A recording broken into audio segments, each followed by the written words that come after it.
waiting for them to send someone out to come fix this trailer that he told me to pick up. It don't move, the tandems don't work. But in the meantime, I wanted to go ahead and start our storytime series that I promised you guys.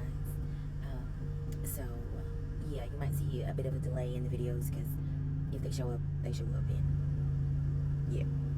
Anyway, so here we go. So I first wanted to preface with a shout out to Soul Family Oracle for making it all make sense for me. Like, she really put it in terms that I could understand, because I've really been searching for answers for a very long time, and she helped me make sense of what I'm about to do. So I'm going to reference a lot of the things that she said, and then just kind of give you examples of how it played out in my life, or is playing out in my life. So yeah, maybe give you a better understanding of who I am and yeah, what this is all about. Okay. He said that you have no idea of your true magic, and mind you, I'm paraphrasing, so these aren't her exact words, but this is the way that I understood them, right? That you understand that it's something not of this earth, that it is a cosmic feeling, a cosmic energy within you, that it's inherited. So the reason why it feels like you can't really touch it, pretty much, is what she's saying. Like, it's because it's in you, like it's within you, because you've inherited it. She said you were in touch with this energy when you were younger, and you're now remembering how much you loved magic and fairy tales and those kinds of things that brought you joy when you were a kid, and why that really resonated with you so much. I mean, it's natural for kids to love, fairy tales and magic, but for me, it was a different kind of love. It was like a spiritual resonance, like a soul, like it from within me, it just lit me up. Not like a kid's joy, but like I had to have more, like I craved it, like I had to have more.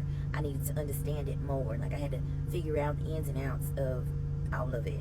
And I thought, naturally it was just what all kids did, but no, kids were just listening to the stories and watching the magic shows and being entertained. They didn't have the passion that I had for it. And as I continued to listen to her talk, I just started making the connections, right? So I'm gonna put a pin in her message there and let you guys know when I first touched my gifts. I remember being 5 years old, and I remember that I was 5 because I had just recently had a birthday, and I just turned 5.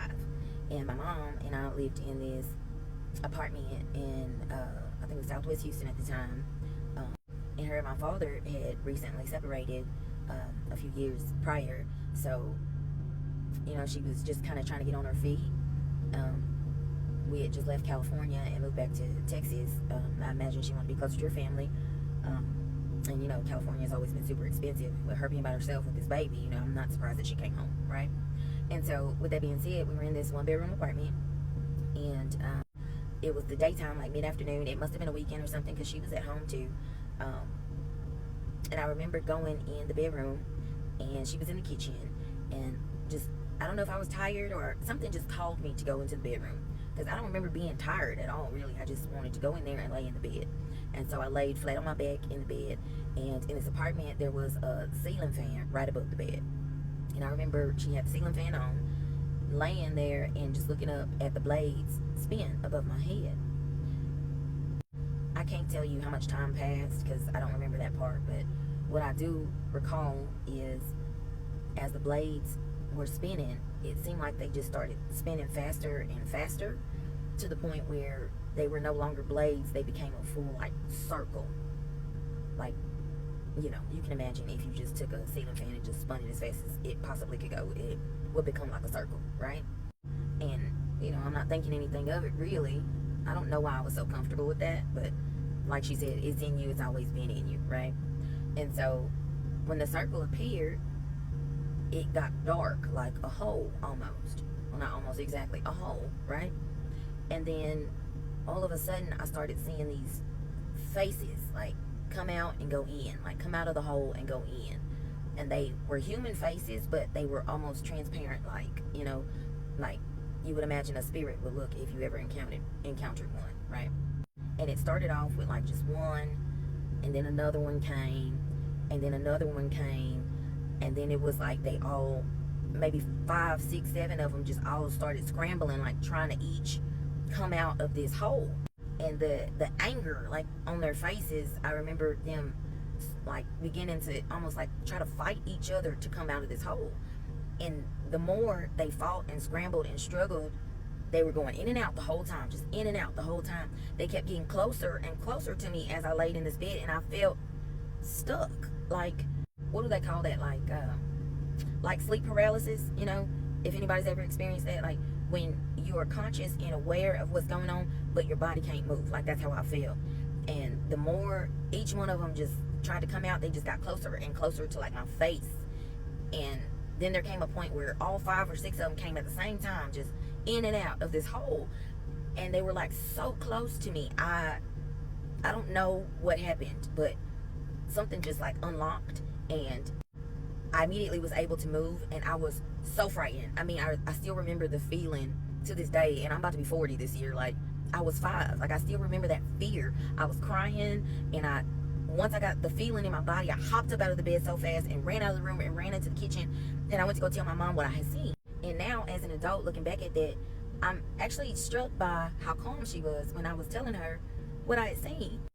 I would imagine, like, me now, like if, or like a regular person, because not me, because I know, but a regular person would hear their kid say something like that, would be freaked the fuck out, like just tripping, like, what? Like, oh my God, you know? But she was super calm, just listening to me. And she said, okay. It's okay. And I was like, okay. And based off of her reaction, you know, I calmed down, and I don't remember what she said after that, or if there was even any conversation about it after that. I remember going to the couch, and I had one of those, if you're an 80s baby, you know, one of those little vacuum things with the big bubble dome on it with the little balls that pop when you run the vacuum. And I just went and started playing with my vacuum, and that's all I remember. So that was my first experience that I can remember. It may have been before that, but that was the first one I can remember. And so I've shared that with people. You know, I've even talked to my mom about it here recently, and she says she doesn't remember that, but she don't remember much either. But that's a whole nother subject. Love you, Mom, but yeah. But as I've been, you know, researching and digging and going deeper into my lineages and my family, I'm understanding that there's a lot of things that weren't told. And I'm like connecting the dots. Like, if you know my mom's an author, and if you've read her books, like those dots are connecting for me. And with her being so calm, like it was normal, it's all starting to make sense, kind of, you know? And so talking about, you know, what I heard from Soul Family Oracle, she helped me like just draw the line. So speaking of my mom's books, if you haven't read them, go grab you one, because they are attention grabbing. Like, you open it and you ain't gonna want to put it down. Okay, it's a not two-part series. The books really are standalone. They stand alone from each other, but the characters are kind of a continuation in each. And so the first one is Standing in the Gap by Patricia Waddy, and the second one is called The Unseen by Patricia Waddy. It's been a long time since I read them. I actually probably should reread them, because they might help me make sense of some of this stuff too. But anyway, yes, go get them. I believe they're still on Amazon. Standing in the Gap and The Unseen by Patricia Waddy, and Waddy is Waddy. But I brought that up because when I read them, I felt such a connection to the stories. And I remember asking my mom, like, how'd you come up with these stories? Like, you just one day decided you wanted to write a book? And she said that they were, I think, if I remember correctly, Mom, correct me if I'm wrong, but she said that they were like dreams and visions and ideas that just came to her, and she just started writing them down, and they ended up being a book. And so, you know, talk about divine creativity, okay? But I do know that she's gotten a lot of flack for those books too, especially from, you know, family members. And that's another part of where I'm going with, you know, what I heard from Soul Family Oracle. That part is going to make some sense too. But Mom, don't let nobody tell you anything. We're gifted, and that came from somewhere deeper than you could possibly imagine. And I hope that my story time helps you feel better about that, and, you know, be proud of your work, because one day we're gonna make it into a movie. I keep telling you that, and it's gonna be a blockbuster, okay? Anyway, I'm gonna leave that there for now. We'll get to part 2 in a minute. Peace.